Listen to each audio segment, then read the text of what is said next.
요즘은 국가에서 시행하는 무료 건강검진이 있습니다. 이 무료 건강검진으로 미처 알지 못했던 질병을 발견해서 치료하는 경우가 많습니다. 제가 아는 지인도 이 국가 건강검진을 통해서 위암을 발견해서 수술과 또 항암 치료, 힘겨운 시간이었지만 수년간의 투병 끝에 마침내 회복되셨습니다.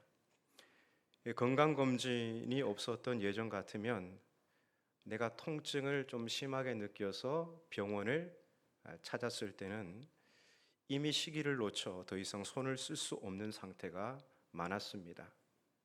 하지만 수명이 길어지고 건강하게 오래 사는 것에 관심이 많은 지금은 국가건강검진뿐만 아니라 비용을 들여서라도 정기적으로 종합건강검진을 통해서 혹시도 모를 내 안의 질병을 사전에 발견하려고 합니다. 왜일까요? 미리 알아야 손 쓸 수 있기 때문입니다. 암과 같은 질병은 겉으로는 멀쩡해 보여도 나도 모르는 사이 서서히 커져갑니다. 그래서 겉으로 보이는 모습이 전부는 아닙니다. 사실 우리의 신앙생활도 비슷합니다. 겉으로는 예배 생활 잘하고 아무런 문제가 없는 것처럼 보이지만 보이지 않는 내면에서는 여전히 외로움, 두려움, 중독, 분노, 무기력에 갇혀 있을 수 있습니다. 그럴 때 우리는 우리 귀에 익숙한 그 말이 다시 들려야 합니다. 그 말이 무엇일까요? 예수 믿고 구원받으세요. 그런데 이제는 이 말의 의미가 더 깊이, 더 풍성하게 우리 삶에 부딪혀 와야 합니다. 예수 믿고 구원받으세요. 예수 믿고 천국 가세요. 참 쉽고 분명한 말입니다.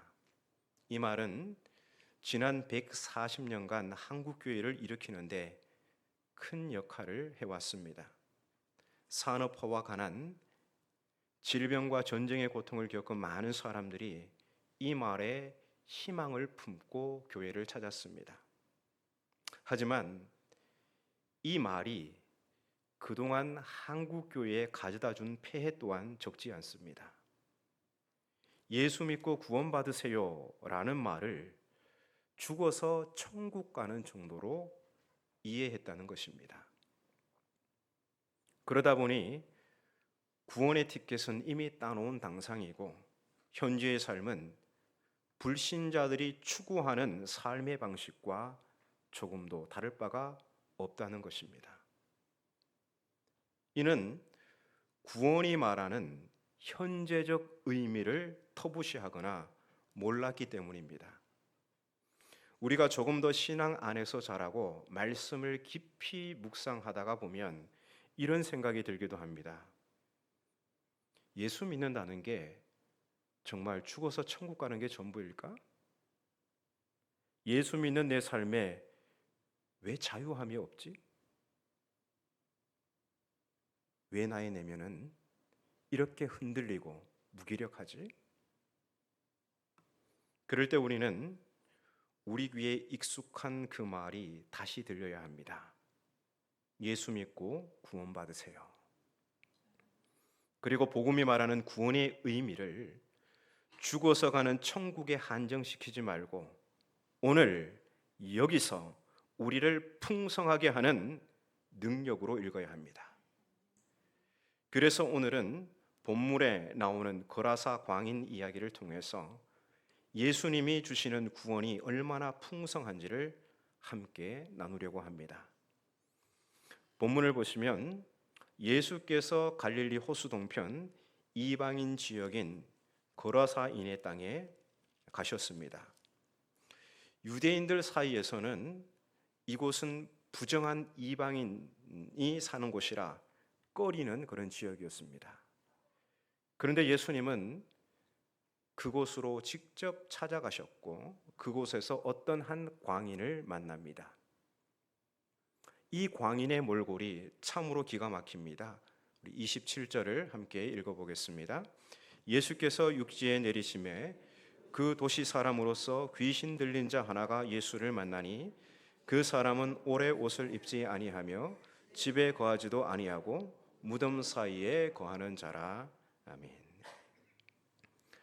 이 광인은 귀신 들려 옷을 입지 않은 벌거벗은 몸이요 자기 가족에게 버림받고 마을에서도 쫓겨나 무덤 사이에서 살아가는 그야말로 짐승 같은 존재입니다. 지금으로 말하면 정신병원에도 들어가지 못한 채 거리에서 방황하는 노숙자와도 같은 모습입니다. 가족에게도 버림받고 동네 사람들에게도 기피 대상이 된 사람, 그의 삶은 완전히 무너진 삶이었습니다. 누군가는 이 사람의 처지를 보면서 이렇게 생각할 수도 있습니다. 나도 저만큼은 아니지만 내 삶에도 사람들에게 말하지 못한 중독이나 습관, 자존감의 상처, 외로움이 있지. 이렇듯 우리 삶에도 거라사 광인처럼 무언가에 결박되어 끌려다니는 문제들이 있습니다. 그런데 예수님은 그런 사람을 찾아가셔서 그 사람 안에서 그를 결박하고 조종하는 귀신을 향해 명령하십니다. 그 사람 안에서 나오라. 예수님의 권능의 말씀 앞에 귀신이 떱니다. 지극히 높으신 하나님의 아들 예수여, 제발 나를 괴롭게 하지 마소서.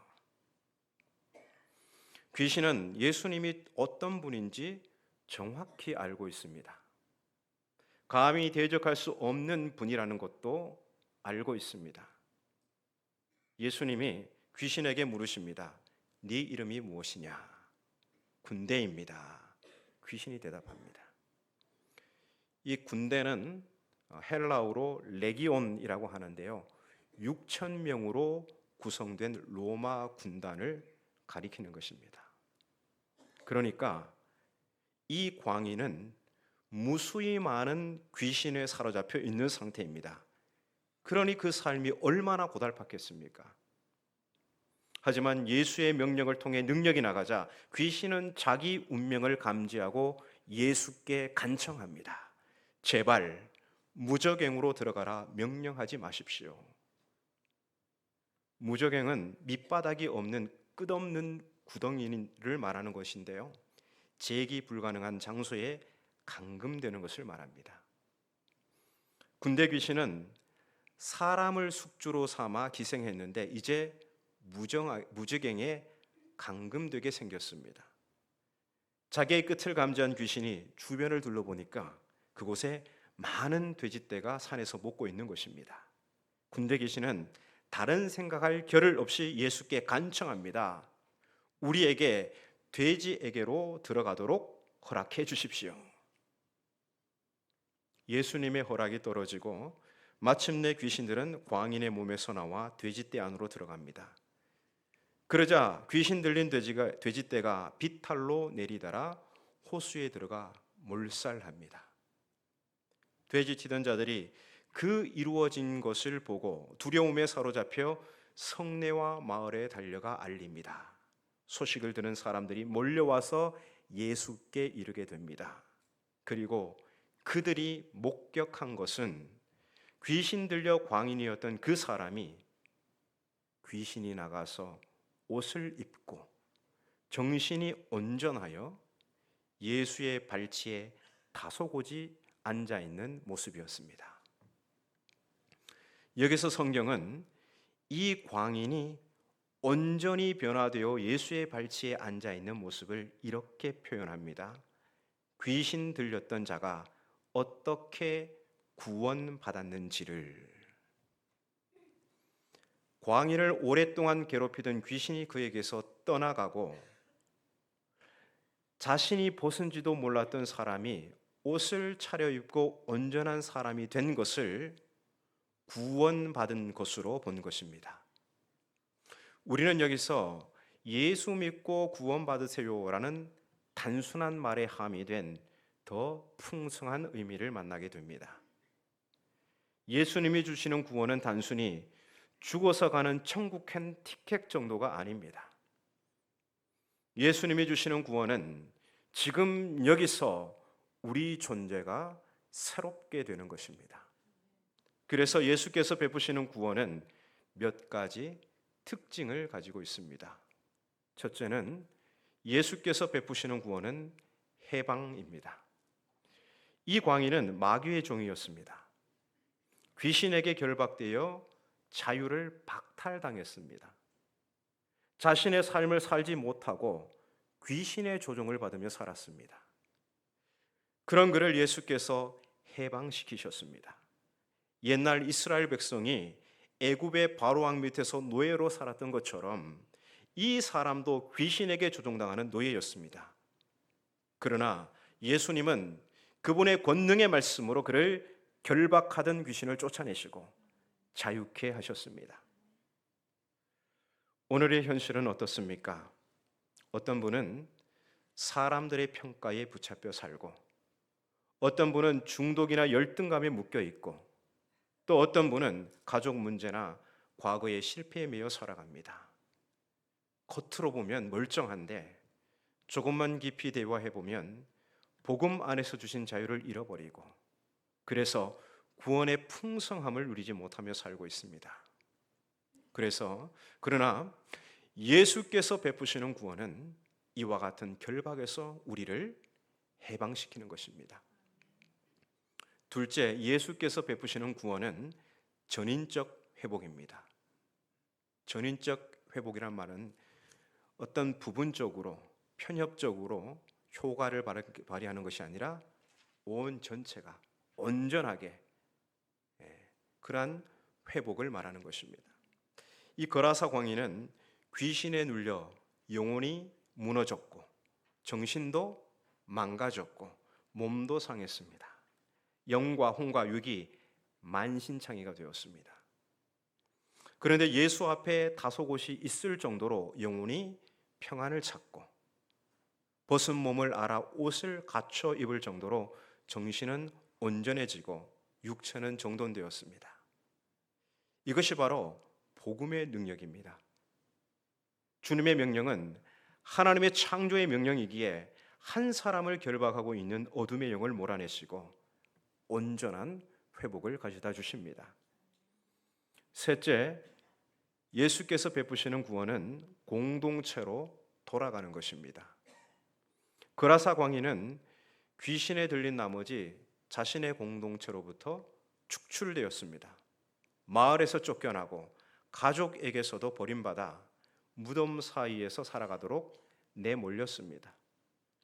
그런데 그가 온전해지니 이 모든 관계가 다시 회복되는 기회를 얻습니다. 그러나 그는 돌아갈 용기가 나지 않았습니다. 아니, 저 같으면 돌아가고 싶지도 않았을 것입니다.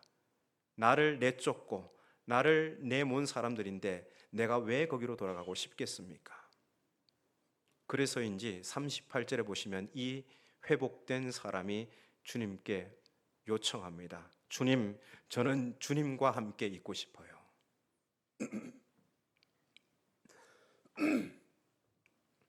하지만 예수님은 그를 그의 공동체로 돌려보내십니다. 내 집으로 돌아가라. 가서 하나님이 내게 어떻게 큰 일을 행하셨는지를 말하라.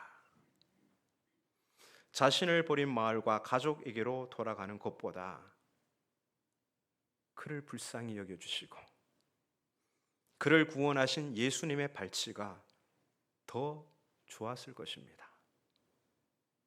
하지만 구원은, 성경이 말하는 구원은 사람들과의 관계가 단절된 채 예수님만 바라보는 것이 아닙니다.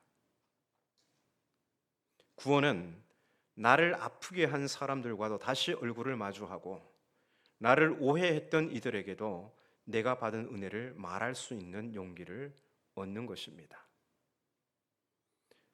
존귀하신 여러분, 예수님은 오늘 우리에게도 다가오십니다. 거라사의 무덤 사이로 걸어가셨던 것처럼 아무도 가까이 하려 하지 않던 한 광인을 찾아가셨던 것처럼 오늘도 주님은 버림받고 상처 입은 우리를 외면하지 않으시고 묶여 있는 우리에게 손을 내미십니다. 혹시 마음 한구석에 이런 생각을 품고 계시지는 않습니까? 매주일 예배는 나오지만 내 삶은 너무 무기력합니다. 주님은 나 같은 사람도 사랑하실까요? 여러분, 오늘 예배당 오실 때 교회가 지난주보다 좀 더 예뻐진 것 같습니까? 1층 엘리베이터를 타시고 2층에 올라오셔서 엘리베이터 딱 문이 열리면 혹시 가장 먼저 뭐가 보이시는지 아십니까? 어떤 문구가 있었죠? 계단으로 올라오시면 또 볼 수도 있는데 날 사랑하심 성경에 쓰였네. 우리 성도님들이 한 주간 삶의 무게에 짓눌려 힘겹게 예배 자리에 나오실 때 그 성경의 진리를 보시고 다시 힘내시고 일어서시라 거기에 붙여두었습니다. 내가 주님께 사랑받는 자이구나. 주님은 우리를 결코 포기하지 않으십니다. 주님은 여러분을 열렬히 사랑하십니다. 그래서 그 광인도 찾아가셨던 것입니다. 주님께서 베푸시는 구원과 사랑은 지금 여기서 우리를 새롭게 하는 능력입니다. 한나라 이름하는 여성의 이야기인데요. 이 한나는 어린 시절부터 부모님의 극심한 언어 폭력과 비교 속에서 자랐습니다. 넌 왜 이것밖에 못하니? 네가 잘하는 게 도대체 뭐야? 네 언니 좀 본받아라. 이런 말들이 한나의 마음을 깊이 찔렀습니다. 겉으로는 조용한 아이였지만 속으로는 끊임없이 자신을 미워했고 항상 나는 부족한 사람, 나는 사랑받을 자격이 없는 사람이라는 생각에 사로잡혀 있었습니다. 성인이 된 후에도 상황은 나아지지 않았습니다. 사람들 앞에서 웃고 말은 잘했지만 마음속에는 심한 열등감과 불안이 가득했습니다. 항상 남과 자신을 비교하며 위축되었고 누군가가 조금만 무시하는 듯 말을 하면 며칠이고 잠을 이루지 못했습니다. 나는 안 돼. 나는 별 볼 일 없는 사람이야. 한나는 교회를 다니고 있었지만 거짓의 영에 묶여서 자신이 하나님께 사랑받고 있다는 사실을 까맣게 잊고 있었습니다. 그런데 어느 날 이런 설교를 들었습니다. 우리가 아직 죄인 되었을 때에 그리스도께서 우리를 위하여 죽으심으로 하나님께서 우리를 향한 자기의 사랑을 확증하셨느니라. 이 말씀은 하나님께는 당신이 세상 그 무엇보다 소중하다는 것입니다. 그 말씀이 날성검이 되어 한나의 환부를 도려내기 시작했습니다. 예배가 끝났지만 홀로 남은 그녀는 나지막이 하나님께 여쭈었습니다. 하나님, 이런 저도 사랑하시나요?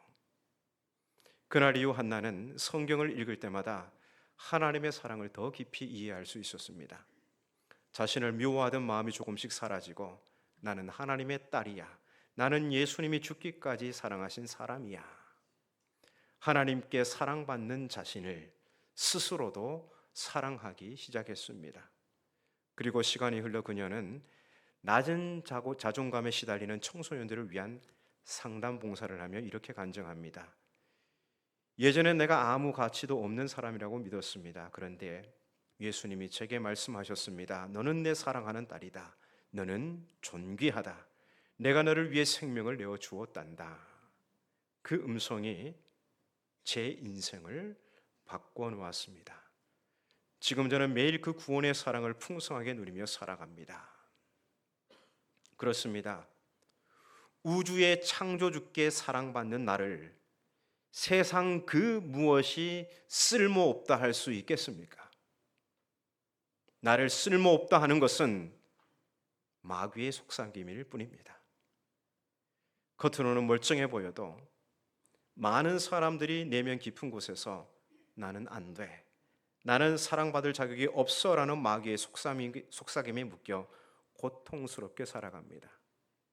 생의 무게에 짓눌리고 거짓된 문화가 만들어 놓은 힘에 짓눌려서 온갖 중독에 노출되어 노예가 된 채 살아갑니다. 예수님은 그런 우리를 찾아오셔서 말씀하십니다. 더러운 귀신아, 그 사람에게서 나오라. 그리고 이렇게 선언하십니다. 너는 내 사랑하는 자녀다. 이제는 자유롭게 살아라. 집으로 돌아가 하나님이 내게 어떻게 큰 일을 행하셨는지를 말하라. 복음은 지금도 능력입니다. 주님은 오늘도 우리의 묶인 자존감을 끊으시고 하나님의 자녀로서의 존귀한 정체성과 회복의 삶을 주십니다. 그러므로 하나님께 사랑받는 여러분, 모든 결박에서 우리를 자유케 하시는 예수 그리스도로 인해서 구원의 풍성함을 누리며 살아가시기를 주님의 이름으로 축복합니다.